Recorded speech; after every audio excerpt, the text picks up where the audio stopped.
गरीब जो होता है ना वो ज़ीनी गुलाम होता है। ज़ीनी गुलामी को दूर करने के लिए तो 1,24,000 पैगंबर आए थे। कैमरा ऑन है, बता तो देंगे सिक्कों दिखाया। मुझे समझ नहीं आती कि जियाला कौन है। मलक रियाज किसी का जियाला नहीं है। सिंध में भूखा मरने वाला इंसान ही जियाला है, मतलब अपनी मर्जी से चूज किया। पटवारी कौन है? पटवारी एक गरीब भूखा मरने वाला इंसान, खुद को मजलूम कहने वाला इंसान। और मुझे इतना गुस्सा और अफसोस आता है कि जब उस पटवारी ने पहले गुर्बत का रोना रोना है, उस जयाले ने पहले गुर्बत का रोना रोना है, उस यूथिये ने पहले गुर्बत का रोना रोना है।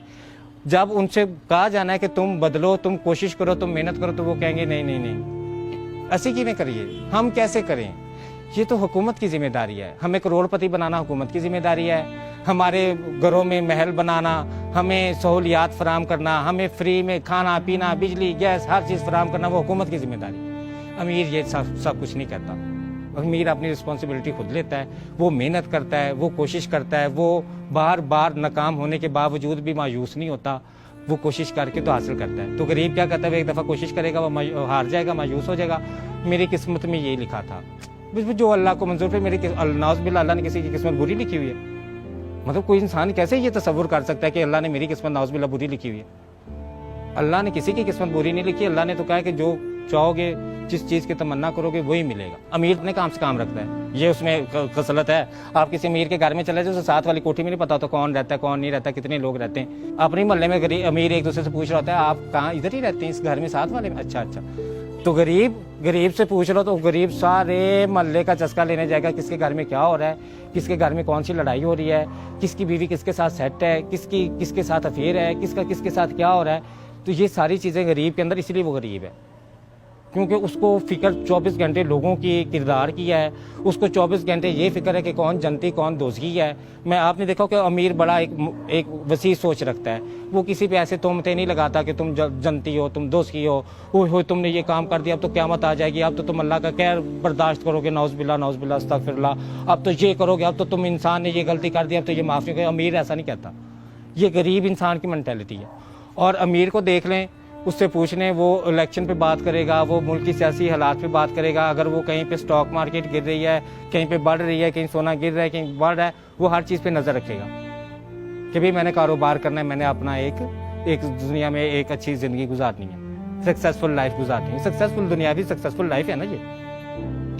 तो गरीब क्या होगा, वो कहेगा कि भाई मैं तो स्पिरिचुअल पावर चाहता हूँ, मुझे तो सक्सेसफुल लाइफ चाहिए ही नहीं। और उस सक्सेसफुल लाइफ चाहने के लिए इतना लालची है, इतना हवस परस्त है कि वो कुछ भी करने को तैयार है। मतलब अपनी कीमत इतनी थोड़ी लगाई हुई है कि बिरयानी की प्लेट पे भी बिक जाता है। लेकिन जब उससे बात कर लो तो उसकी रूहानियत की इंतहा इतनी ज़्यादा है, वो कहता है कि मैं इतना रूहानी कि मुझे दौलत की तलब भी नहीं है, मुझे हवस नहीं है, बेशक मैं बिरयानी पे बिकने वाला हूँ। वज़ीर आज़म साहब ने 12,000 रुपया अनाउंस किया गरीबों को। मुझसे शर्त लगा लें कि भी किसी गरीब ने उस 12,000 को कारोबार के लिए इस्तेमाल किया, और मैं कह सकती हूँ कि इंसान के पास 10,000 हो ना, वो 10,000 से एक रेडी लगा लेना, एक गैस का चूल्हा रख के उस पर पकौड़े लगा ले, तो वो उससे भी पैसे कमा सकते हैं। और मेरी आंखों के सामने वो 12,000 रुपये इन्होंने लिया है, एक ही दिन में इन्होंने खाया है, और खाने के बाद अगले दिन फिर इमदाद के मुंतज़िर बैठे हुए थे। हमारे यहाँ जो गरीब तबका, जो एक बेचारा बैठा है ना, जो बेचारा है, हालांकि वो बेचारा है नहीं। आप ये राशन जो बनता है ना इस दफ़ा कोरोना में, कि एक दिन राशन लिया है और अगले दिन फिर उसी मजलूमियत के साथ और उसी बेचारगी के साथ कह रहे हैं हम बड़े गरीब हैं, हमें राशन दे रहे हैं, हम भूखे हैं। एक दिन पहले लेके गए और अगले दिन वो राशन ले जाके, तो मैंने देखा किराना स्टोर पे बेच रहे। और अकल की ये अकल देख रहे कि किराना स्टोर पे बेच के वो राशन, तो उसी से फिर आटा दाल चीनी घी खरीद रहे। और गरीब जो है उसके पास सोचने की सलाहियत नहीं है। वो जो क्रिटिकल थिंकिंग के लफ्ज़ में इस्तेमाल करते हैं ना आजकल, गरीब के पास वो नहीं है। और जिसके पास क्रिटिकल थिंकिंग नहीं है, वो एक ही डगर पे लगा हुआ है, वो एक ही माइंड सेट पे लगा हुआ है कि मेरा बाप भी यही था, मेरा हम गरीब ने गरीब ही मरना है, ड्राइवर के बेटे ने ड्राइवर ही मरना है, कुक के बेटे ने कुक ही मरना है, मिस्त्री के बेटे ने मिस्त्री बनना है। ये कहाँ से चीज़ें निकली हैं? ये मुहावरात निकले ना हमने, और ये गरीब ने खुद ही बनाया हुआ है। और अगर उनसे तालीम की बात कर दी जाए, उनसे शऊर की बात कर दी जाए, उन्हें कह दिया जाए कि भाई आप तालीम हासिल करें, तो वो कहेंगे ले ऐसे 16 पढ़े कड़े अफसर बन गए। मतलब कि हमारे यहाँ मेंटालिटी क्या है कि अगर तालीम हासिल करनी सिर्फ अफसर बनने के लिए, उसको कारोबार के लिए इस्तेमाल करने में, उसको आम जिंदगी के रोज़मर्रा की ज़िंदगी में इस्तेमाल करने में वो इंटरेस्टेड नहीं है।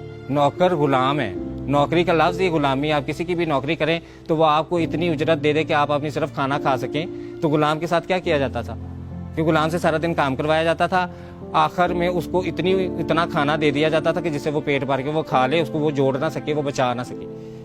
तो आजकल भी गरीब जो है वो नौकरी के लिए परेशान है।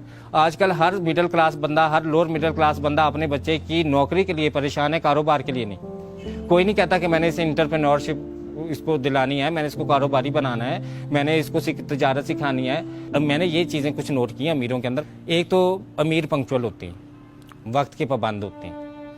एक जो कमिटमेंट करते हैं ना वो पक्की करते हैं। उसके लिए अपनी सेहत ख़राब करनी पड़े, उसके लिए अपनी खुशियों को कुर्बान करना पड़े, उसके लिए अपनी ईद बकरीद जो भी उनकी फैमिली मैटर्स हैं उन सब को कुर्बान करना पड़े ना, वो सब को कुर्बान करता है। वो एक विजन जिस पे वो काम कर रहा था ना उसे हासिल कर लेता है।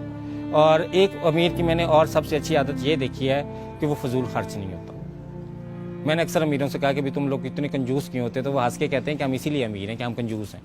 अगर हम शय खर्च हों, अगर हम फजूल खर्च हों तो हम लोग अमीर ना हो। आप अमीर बंदे को देख लें तो उसको ज़रा से भी कोई हाथ लगा ले तो वो फ़ौरन कोर्ट में चैलेंज करता है, उसको अदालत में चैलेंज करता है, उसको पुलिस में चैलेंज करता है। वो हर उस जगह पे जाता है कि ह्यूमन राइट इदारे में वो जाता है। वो कहाँ कहाँ जाता है?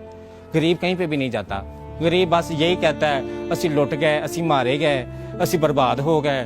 मतलब हर वक्त नेगेटिव एनर्जीज ऑब्जॉर्व करता है। गरीब की मैंने ये चीज़ देखी कि उसको 24 घंटे मौका चाहिए कि कहाँ से उसे नेगेटिव एनर्जीज मिले और वो ऑब्जॉर्व कर ले। तो बात का लुबे लुबाब एंड पे ये निकलता है कि बेशक इंसान के लिए वही कुछ है जिसकी वो कोशिश करता है। यूनिवर्सल लॉ है ना ये, अल्लाह ताला ने ये जो बात हमें बताई है ये अब यूनिवर्सल लॉ है कि बेशक इंसान के लिए वही कुछ है जिसकी वो कोशिश करता है। ये मफहूम है, एग्जैक्ट वर्डिंग मुझे याद नहीं। तो इससे नतीजा ये निकला कि अगर किसी इंसान ने कोशिश नहीं की तो उसका इल्ज़ाम वो दूसरों का ना दे, जो हमारी सोसाइटी में एक बड़ा कॉमन ट्रेंड है।